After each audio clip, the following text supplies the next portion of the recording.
So, good afternoon. I guess it's time to start. Welcome to Expose Yourself to Art. My name is David Schrader, and with me is Linda Scheller. So, hi. This is our second show. Yeah. So, what the show is about is that we invite artists from the area to come in and share their stories about their art and their life and plumb the depths of creativity. So, before we get to our guests, though, today, we began last week introducing ourselves to each other and the audience. The reason we have to introduce ourselves to each other is we're obviously not in the same studio. So the getting acquainted process kind of goes both ways. So, Linda, today, tell me something that other people might not know about you. Okay. My first job was as a chambermaid. I was in high school, and on weekends, I would clean the rooms at the Mirror Lake Inn in Lake Placid. I lived in Saranac Lake, New York, and I would take a bus on Route 86. And if I was tired of waiting for the bus, I would hitchhike. So not many people know that. Wow, a chambermaid. Yeah. Made beds, cleaned rooms. Yes. You can only go up from there. All the way. Well, great. Okay. How about you, David? What do you think almost no one knows about you? Oh boy. Okay, if you go all the way back to when I was younger, I grew up in Wisconsin. And in Wisconsin in the wintertime, back then, there's nothing to do. It's cold, it's snowy, and everybody bowls. I was a bowler. I was a good bowler. And at one time I thought I would become a professional bowler. Oh, wow. I see you're laughing. I was really involved with it. And then when I was 18 or 19, my parents moved to California, and I followed a year later. And I brought bowling with me, and when my friends at college would say, "Oh, what should we do, tonight or this weekend?" I'd say bowling, and they would look at me with this very funny look on their face, because in California you don't bowl. I know we have bowling alleys, but so anyway, I wanted to be cool. I wanted to be with the cool kids, so bowling went by the wayside. So anyway. Enough about us. Our guest today is Jack Souza. So let me just read some of this important stuff here. I always like the formal things. It kind of puts us on edge. So we have here Jack Souza, Prospect Theater Project's founding artistic director, has directed, designed, or appeared in nearly all of PTP's 100 plus productions over the past 10 years. As artistic director, Souza has been responsible for all artistic content of the company, including staffing and creative content of all design and technical positions, directors, managers, and actors. Wow. He oversees all of the company's productions and programming, as well as all outside bookings. Apart from his duties as artistic director, Souza is a guest lecturer at CSU Stanislaus, Merced County College, Modesto Junior College, and is the 2011 recipient of the Stanislaus Arts Council Award for Excellence in Theater. So, welcome, Jack. Live up to that. Yeah, hello. Hello. Hi, Linda. Hi, Jack. Thanks so much for coming. I'd like to welcome our audience and say if you have any questions, please type them into the comments and we'll do our best to answer those. Jack, let's start with your personal background. Can you just give us a little synopsis of your early life? Yeah, sure. I'm the fourth child of four to Phil and Ruth Souza. My father was a naval aviator, and I was born in Coronado, California, at the Naval Air Station down there. I showed up kind of towards the end of my dad's career, so I only had a couple of moves. As the family moved to Fort Meade, Maryland, and then my dad got an assignment with the American Embassy in London, and he spent the last 3 years of his career overseas. And when he retired in 1965, he returned to his home. He came back to Modesto with the family and started another life here. So I've lived here since about 1965. Went to school here and grew up here. All the usual routes, the junior college and a few stabs at Cal State. Yeah. Local boy. Yeah. Can't lay claim to anything else. Would you please describe for us your artistic development? Yeah, sure. I remember when I was in junior high school, Paul Tischer was doing a production of Oliver, and I wanted more than anything to audition. I'd never done anything like that before, and I wanted to audition for Oliver, and the reality is my dad forbade me. So that never happened, and it wasn't until many years later I was just about done at the junior college, and a production of Sherlock Holmes came up there, and I had my own calabash and I had my own deer stalkers, and I thought, well, I'm going to go do that, and I'll play Sherlock Holmes, and I got cast as the butler and was killed in the second act. But then I really caught a bug. There was something happening for me, and I pretty steadily kept working in theater around here. I think my real formative time was with Modesto Civic Theater. I was afforded many opportunities. Really very good roles with very good people. People whose spirit I admired and who were dedicated. Amateurs, amateur has not always had a negative connotation. These were people that were doing something out of profound love.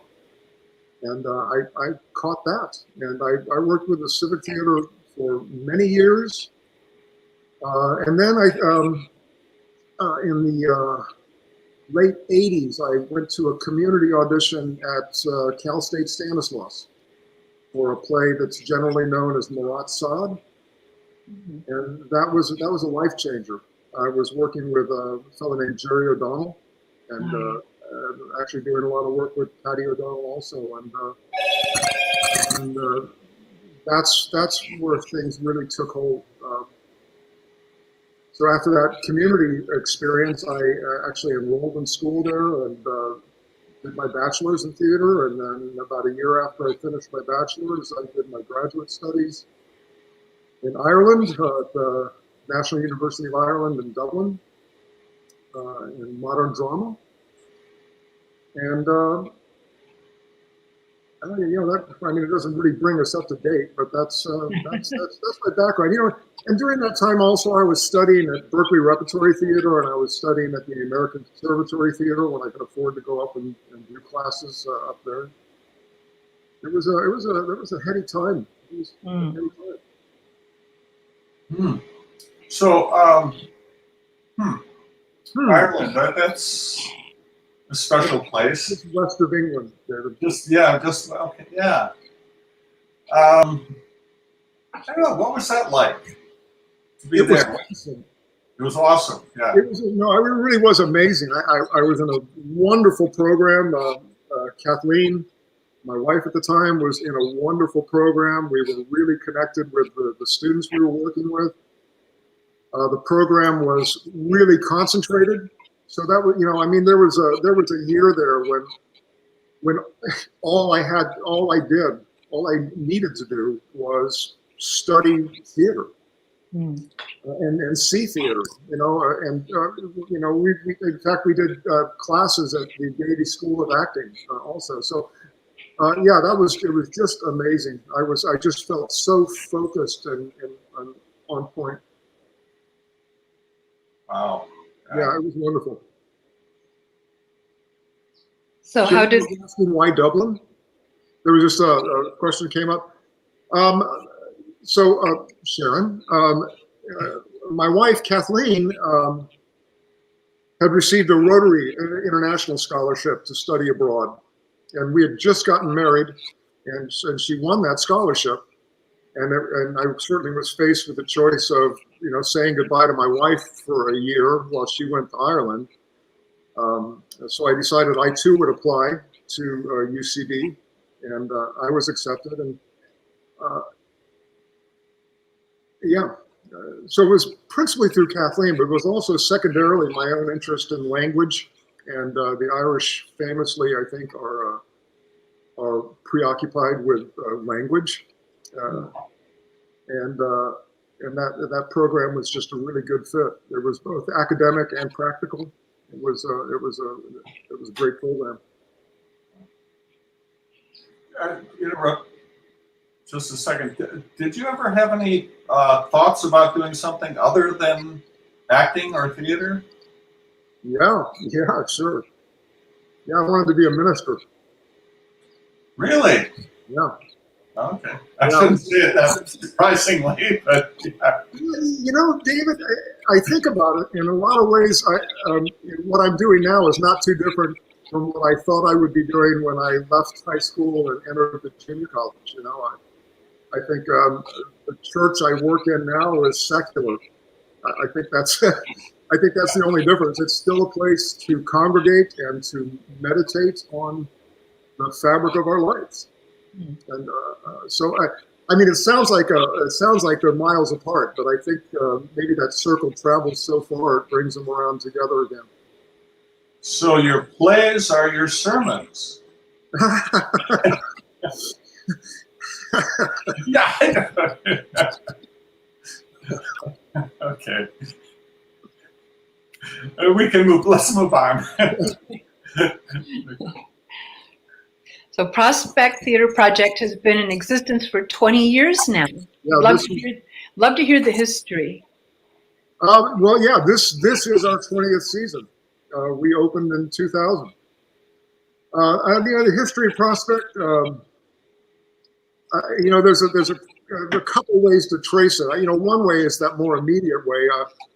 When we returned from Ireland, after a lot of conversation, about where we would go next, we decided to come home and took up doing theater here again. And we were working on a play called Dancing at Lunasa, and it was at the State Theater.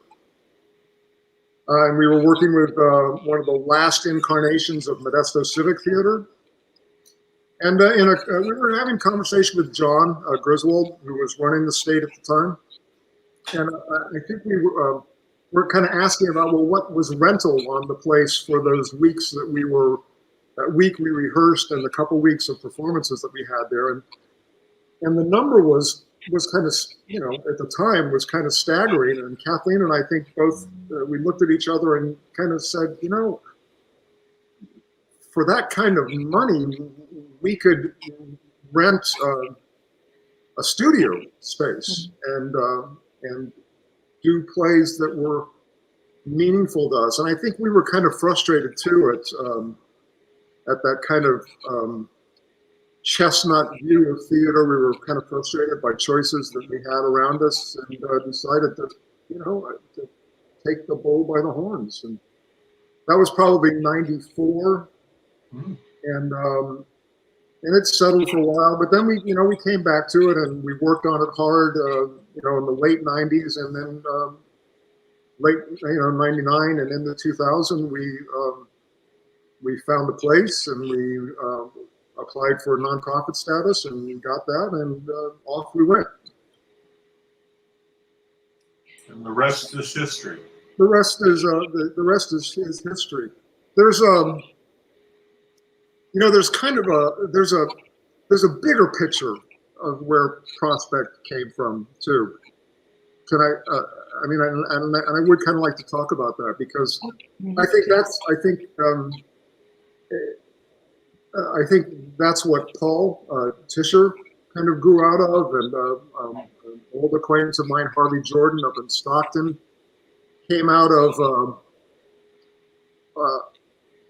the massive regional theater movement of the late '60s, or of the '60s through the '60s, and it was it was something that was happening. I mean, it was a democratization of theater in a really profound way, and it was traveling hand in hand with civil rights and feminism and environmentalism and sexual liberation. And it was an effort to provide a network of theaters that offered opportunities and new challenges to artists in a local community for a local community. I think before the '60s, theater was indeed synonymous with New York. And I think to the detriment of artists and audiences alike, Broadway in the '60s had kind of devolved, after World War II anyway, had devolved into an upscale retailer of popular musicals and broad comedies, and virtually devoid of the classics and risky new plays, except for an occasional Arthur Miller or Tennessee Williams or Eugene O'Neill. I mean, from the perspective of the American public at large, theater was geographically and economically inaccessible. It was essentially off the radar.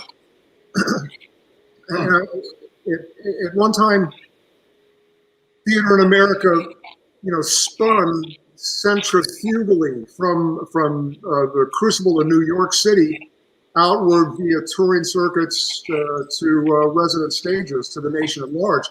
But today, I think that dynamic is precisely reversed.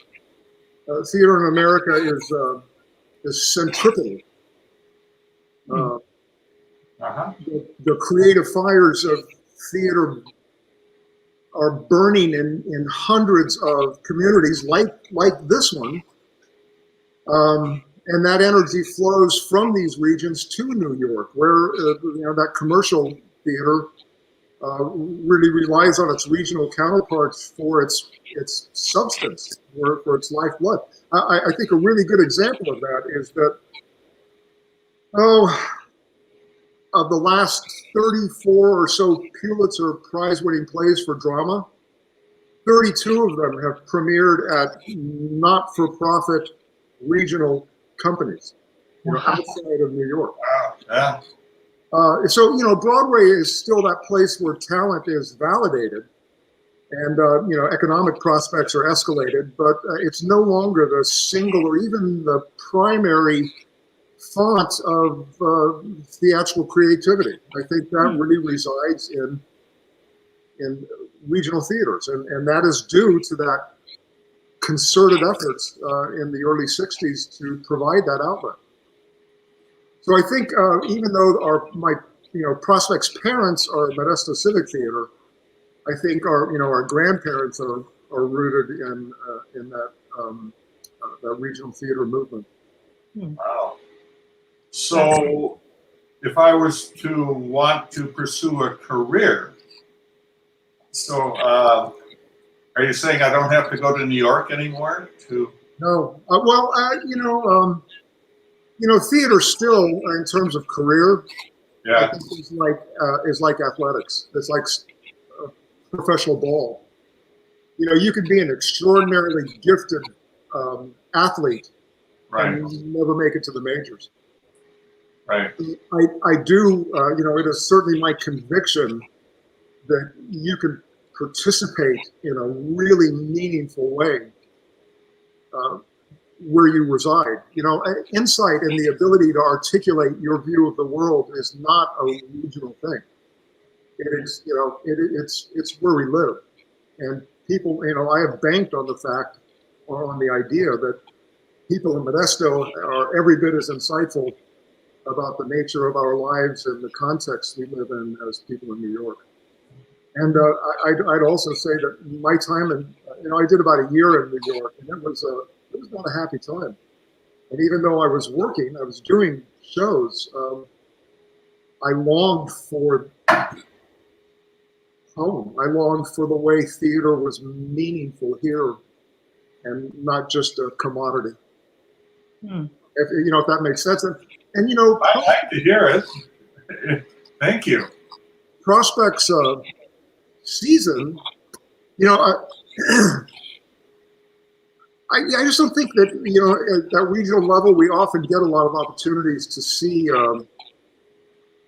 Pulitzer Prize winning plays. But Prospect's bread and butter has, in a lot of ways, been those. In the past 20 years, we have produced 12 Pulitzer Prize winning plays and 6 Pulitzer finalists. If we've got the time, I'd like to show you some of the. Oh, sure. Plays that we've been doing. Maybe one question before we move on to that. Yeah. You were giving the history of Prospect Theater, and several years ago, you just made a big move. We did. From your roots, and I think people might want to hear about that. Yeah, that was a really surprising development. Okay. It's funny. When we started, I think no one really thought we would last a year, including us. I don't think we even appreciated what was happening. So we opened in 2000, and in 2014 we set our sights on a space that had been a print shop in downtown Modesto.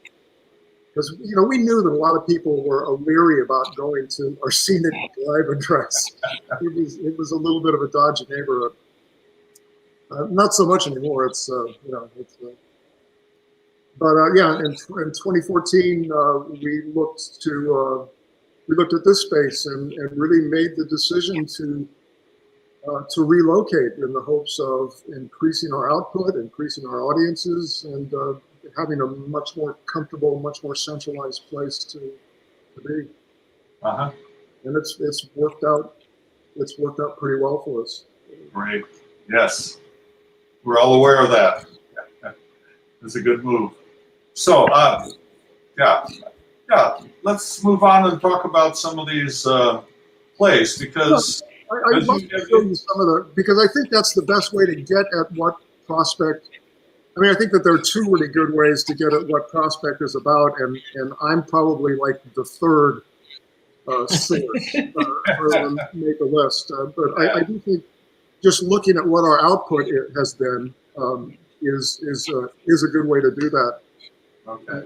Linda, I know that I suggested we would do this differently, but can we look at that keynote?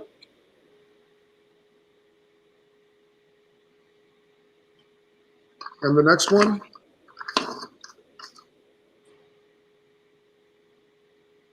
So this is not in any particular order, but this is this next handful of plays are all Pulitzer's nominees or winners.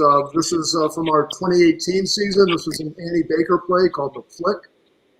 A really beautiful play. It's set in a theater art house on the East Coast, and really the reason I loved this play and was so anxious to do it was that what Baker was able to express is the epic nature of what is seemingly the most mundane of life.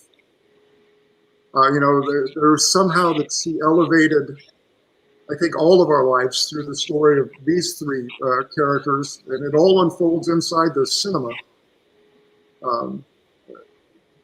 To the scale of the Iliad, that it was powerful and meaningful.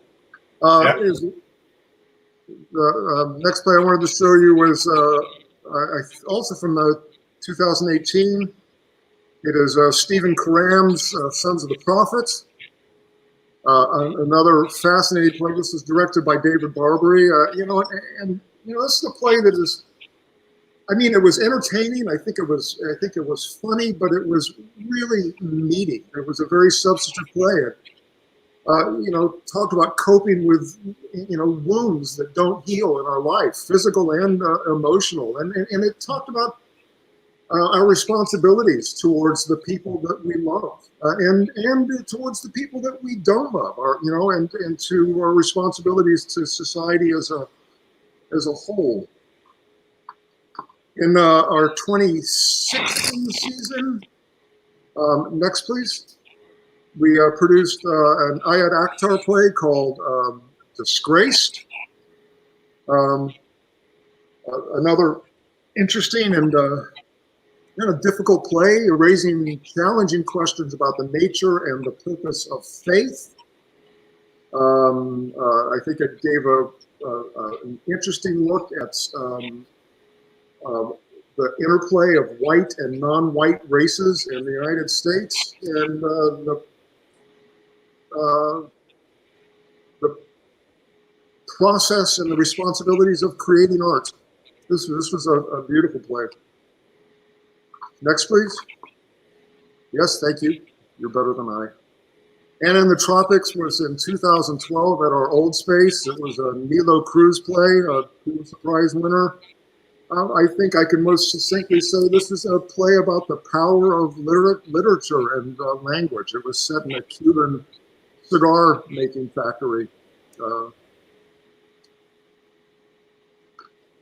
Jumping back to 2016, what do we have? David Mamet's Glengarry Glen Ross. I think all of us are probably more or less familiar with Glengarry Glen Ross. This is a deep look into the cutthroat world of business, which we are steeped in right now, where making a dollar is more important than any other transaction you have in life. In 2004, I'm reaching way back to our beginning. Edward Albee's Seascape. Yes, those are two life-size, human-sized lizards. There's a couple of Albee plays that I think we've returned to Albee more than any other author here.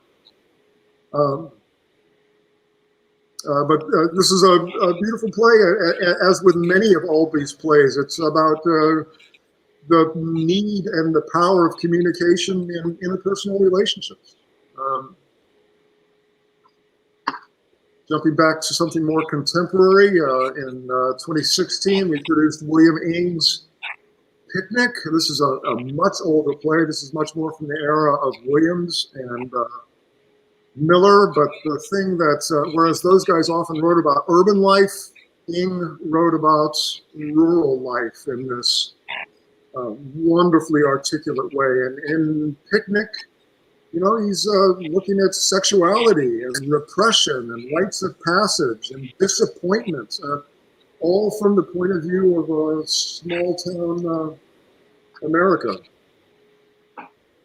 2010, we did, this is another Albee play, A Delicate Balance.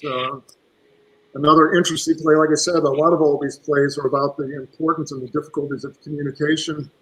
And I think A Delicate Balance talks a lot about the lives that we tend to try to live that are full of suppressed emotions and suppressed truths, and trying to deal with loss.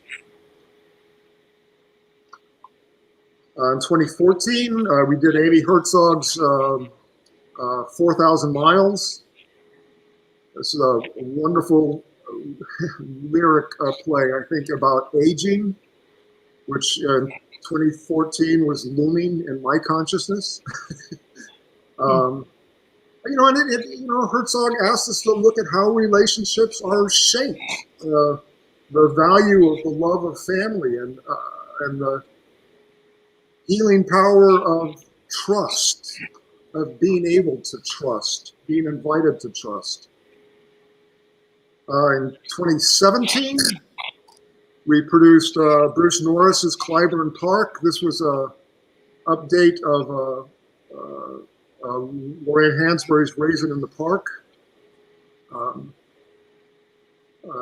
looking at gender roles, the functions and the nature of husbands and wives, their interaction, and racism in America. Wow. In 2018, just a couple of years ago, we did Lee Blessing's Walk in the Woods. This is a story set in Vienna about two treaty negotiators, one Russian and one American. And it, one thing, one of the reasons I wanted to do this play was just humanizing what we think are inaccessible geopolitical struggles. That really, in a way, all of those come down to interaction between individuals, between humans. In 2015, Sarah Rule's The Clean House, I think one of the most popular plays we did here at Prospect. And considering it as the story is centering on the death of one of the central characters, and the play is talking a lot about the nature of love and of life and of loss. This was a tremendously funny, deeply insightful play. I was thrilled to produce this. Mm-hmm. And in 2015, Death of a Salesman, which is a production that I'm just particularly proud of.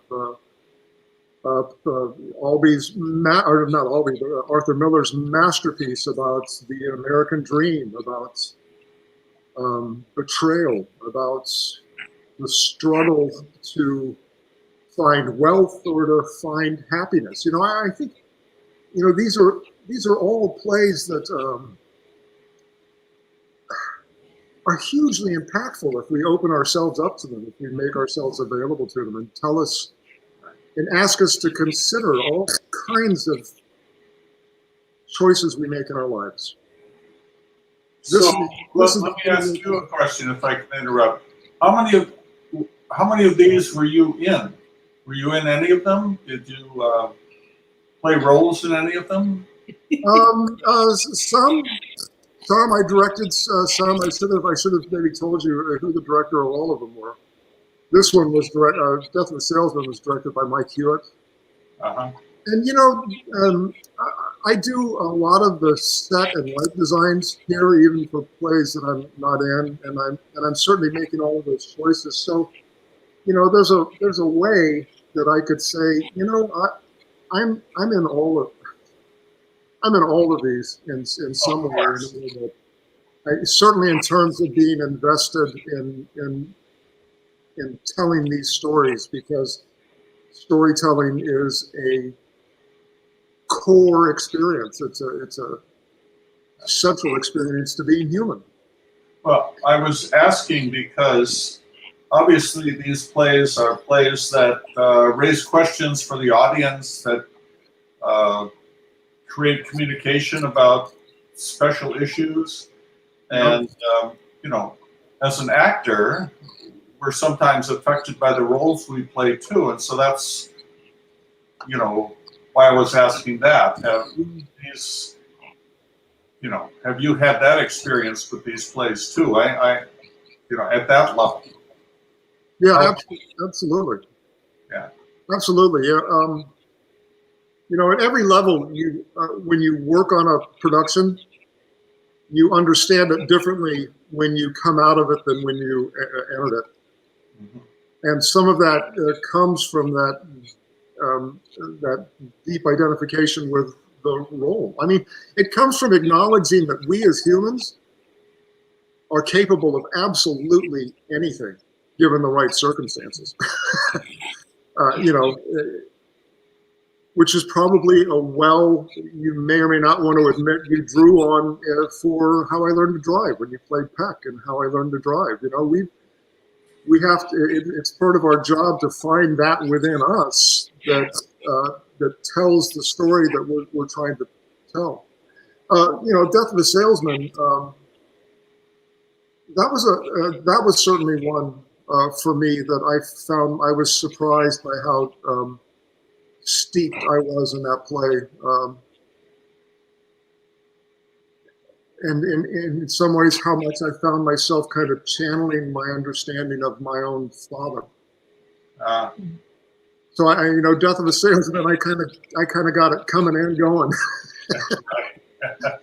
Well, as you said, you referenced how I learned to drive, and before the show, we were talking about how we had both played the part of this character.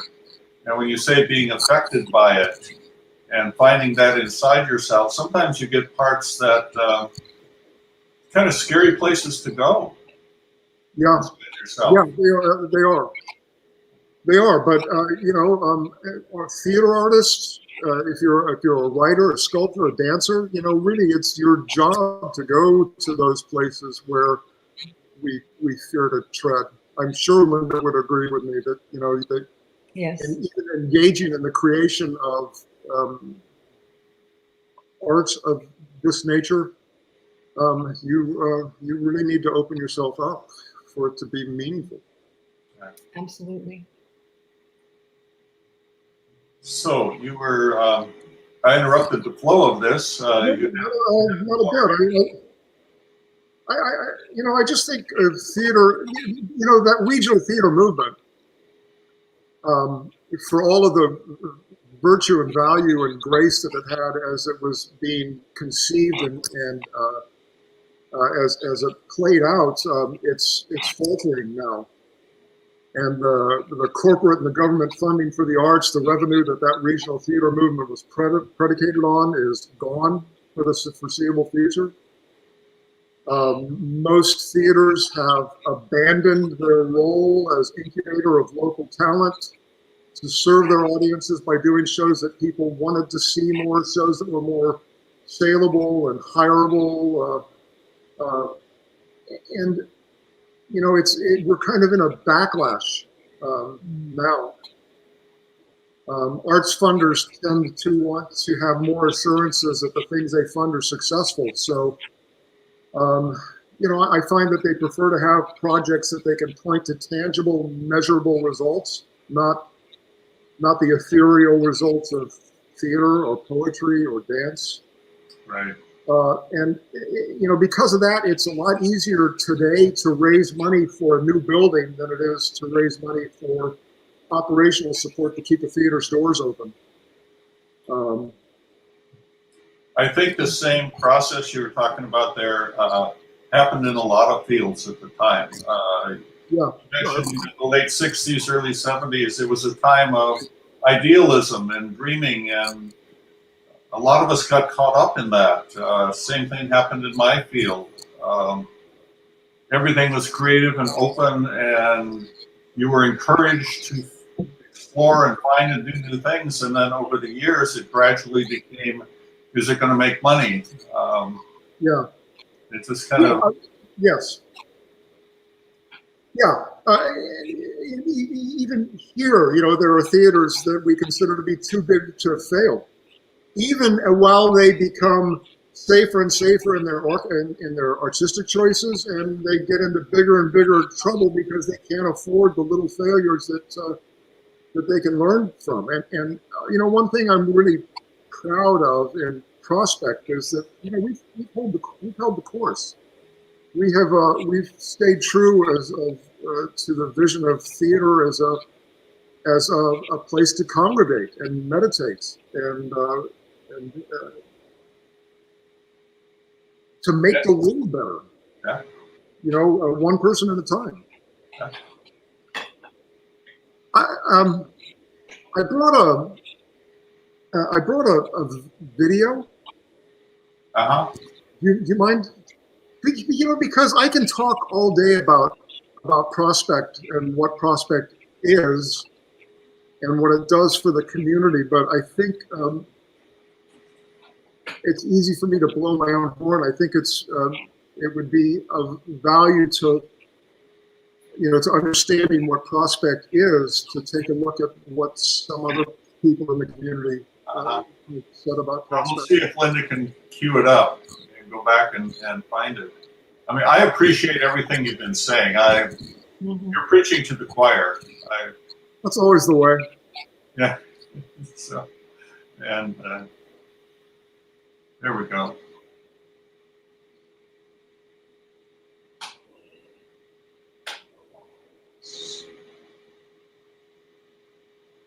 Well, he's saying something. We have sound with this. Linda, we don't have any volume on that.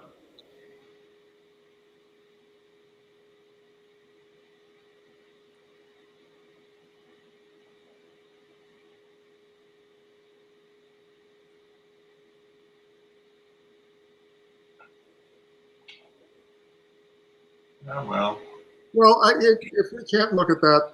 No, we can move. Yeah. You want to stay and try to fix it, or we can move on to, I know you had some other plays that you wanted to say words about in terms of, the things you put on at Prospect and some of your favorite shows, most meaningful shows that you've had. Yeah, there've been a few.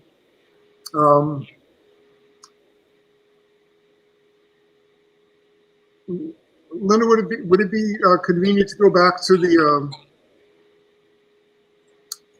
keynote where we left off? There we go. Oh, good. Oh, I love it. I mean, I make an effort to not make the easy choices. I mean, even when I'm looking at producing big, popular, well-known playwrights, I tend to want to look at work that is not more known.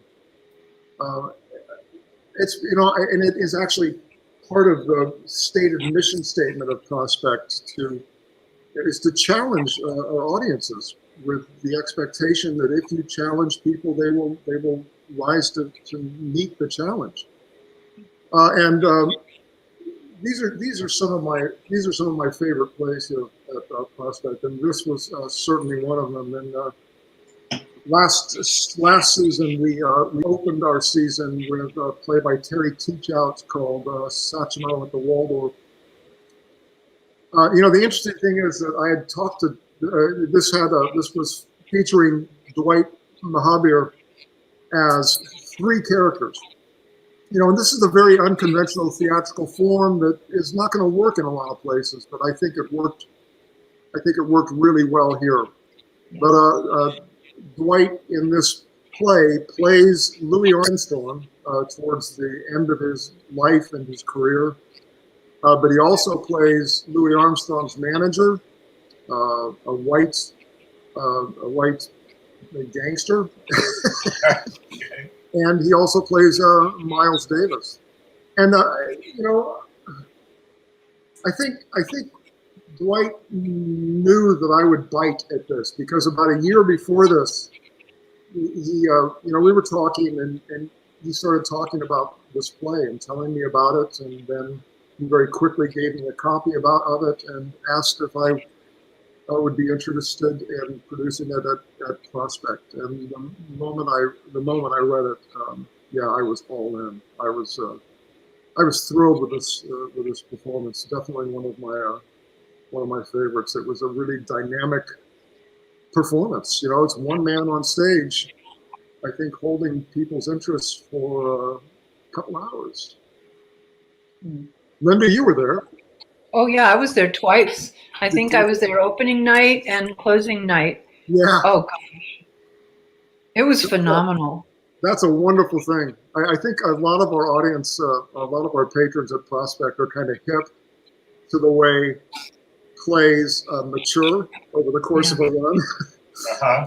I think there's a good handful of them that come to opening night to see the play, but also come to closing because they want to see how the play has progressed and changed over those 3 weeks. So where did you find this actor? Is he local or? Dwight. Sure, Dwight's. Well, he's yeah. I mean, I don't think he's been around here for a long time, and he does all kinds of work for Townsend. For I think he's worked for the opera. I know he's worked for Paul. He works for the opera up in the Bay Area. I think he is now on the East Coast. And Dwight is an equity actor. Oh, okay. Interestingly, I mean, I have hopes for the way Prospect will mature and grow. I would really like us to be a Lort B or an equity waiver house at any rate. And working with Dwight actually gave me the opportunity to put my toe in that water. We had to negotiate with Actors Equity to get Dwight to do the show here, and and there was a lot of struggle in this. There were a lot of struggles, but this absolutely remains one of my favorite plays that we produce at Prospect. Pardon me. Okay. Among my favorites, my own personal favorites, it's kind of hard for me because if I didn't really like the play, You wouldn't do it. doing it. They're all your babies. So they're all favorites in one regard or another. But you put it to me the other day that you might ask me about this, and so I kind of sat down and thought about it. Another one that I would like to show you is a play that we produced in 2015. It was a play called The Whipping Man by Matthew Lopez. And boy, I mean, talk about an odd hodgepodge of contexts within which to tell a story. This is a story about a young Confederate soldier right after the fall of Richmond who returns home in tatters and finds two former slaves still living in the house. It is a really interesting look at Judaism, at racism in this country, and how recognizing how similar we all are finally. I believe that there's a lot more that unites us than divides us if you get past the shell.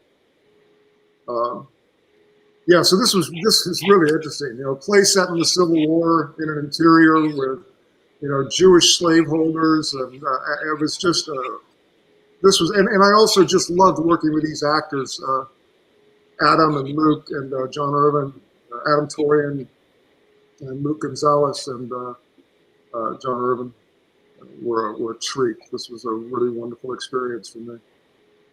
That was a great show. Thank you. You don't pull any punches, do you? You go for it. No, I try not to. That's what makes it so impressive. Really But, does. I think a lot of the common perception of Prospect is that we're always doing these dark and depressing plays, and I categorically refute that. That is not true. Even though I think you've got to have some darkness to see the light. But in 2018, we did an Eric Overmyer play called On the Verge. That should be the next one. This, focusing on three women, kind of Victorian explorers, but like Billy Pilgrim and Slaughterhouse-Five, these three become unstuck in time. And rather than exploring geography, they explore a timeline. And again, one of the things that makes this really special for me is the actors that I got to work with, Jenny Abbott and Kathleen Ennis, David Messmer, and Jill. It was a treat to be shut in a room with these guys for a month and a half while we sorted this play out. Well, as we're again, I'm going to interrupt here as we're starting to wind down to the final minutes. I see we have another question here that might apply to things we're talking about. What do we have here? What's the future for Prospect during these difficult times with the virus? Yeah. Well, this is our 20th year, and there's no way I was going to spend the 20th year of this enterprise sitting on the sidelines. So we have in fact launched a season this year. Linda, I'm sorry. Can I ask you to just shuffle down a couple? Another, and that one. This is our 2020-2021 season. And I launched this because I was determined to, in spite of COVID, and knowing that we were going to have to approach the first several plays in our season differently than we ever have before.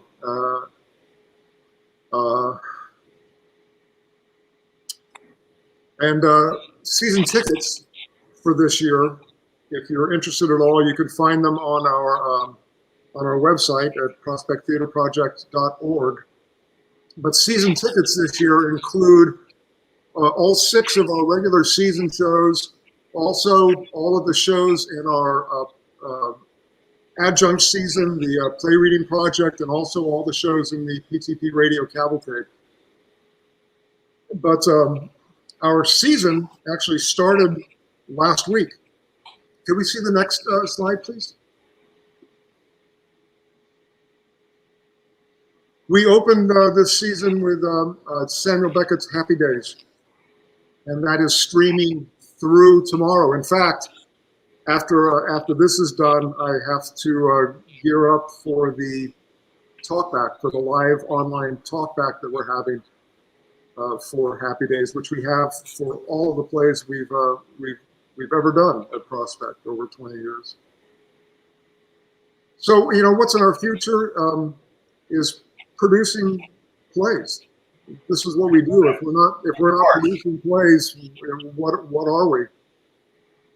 So ticketing is available for everything that we're doing, and we're streaming Happy Days. The next slide, please, Linda. Oh, actually, these are some shots from the production. We have Karen Heidelbach as Winnie. Our next show, production in November, is going to be An Iliad. This is also, I'm anticipating having to stream this play. This is a retelling of the story of the Iliad in a contemporary context. Very excited about doing this. Before we go on, could I interrupt again? Yeah, of course. When you were talking about the streaming plays, could you give us the information about how we access? Yeah, absolutely.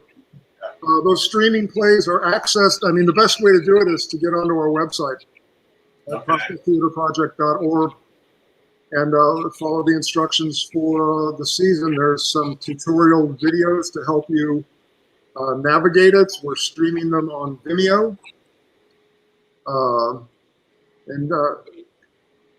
I'm pretty happy with the product. The funny thing is that this is never the way I would choose to present theater. An integral, I think, essential element of theater is audience and audience and actor in the same room, sharing a space. But since that is not possible, the best pitch I can throw is streaming the productions and mounting them just like I would if I had an audience in here, but filming it and seeing it. Yeah.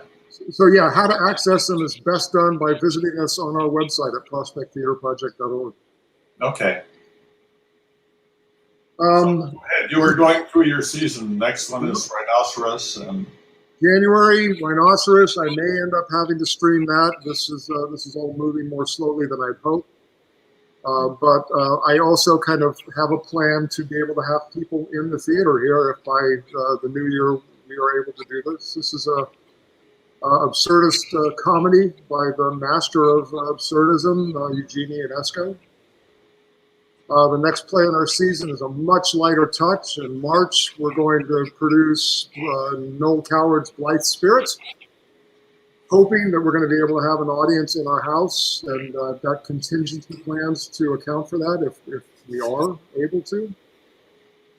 And then the next play in our season is Nikolai Gogol's The Government Inspector, a really fast-moving farce about government corruption and mistaken identities. And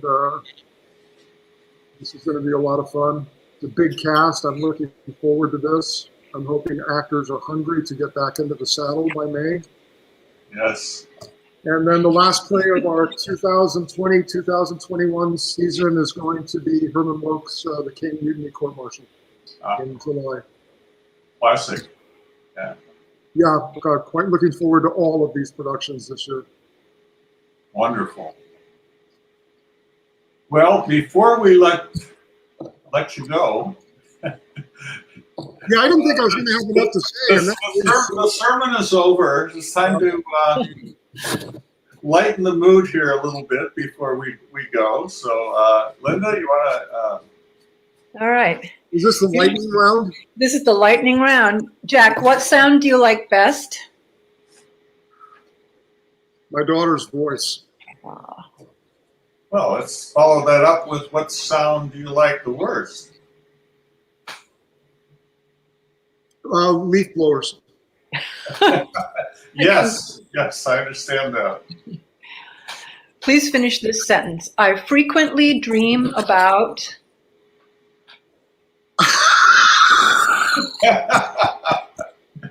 Well, lately I frequently dream about being able to travel again.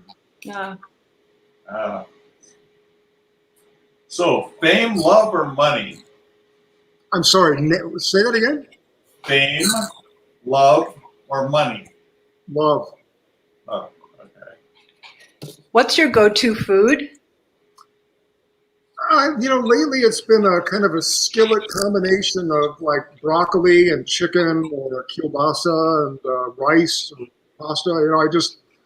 That's been my go-to lately. I'm making it really regularly. So you've heard this before, but what's your favorite plant? So you did fire that at me before, and I gave you an off the hip answer, but my real answer is camellias. Oh, okay. My mom used to love them, and I've always lived in the kind of college area. I've long lived in the college area, and there's lots of really old growth, old plants. And I've always had them at my house, and my mom would always grab. She just loved them, and she'd take a bunch home, and You slipped out of that one, okay. Yeah, but the answer I gave you the other day was, I'm smoking it right now. Yes. If you could snap your fingers and be anywhere in space and time, where would you go? Wow.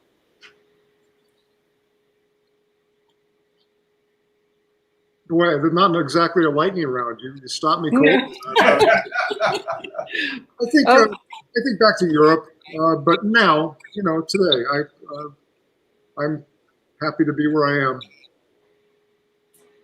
Okay. What's it going to say on your tombstone?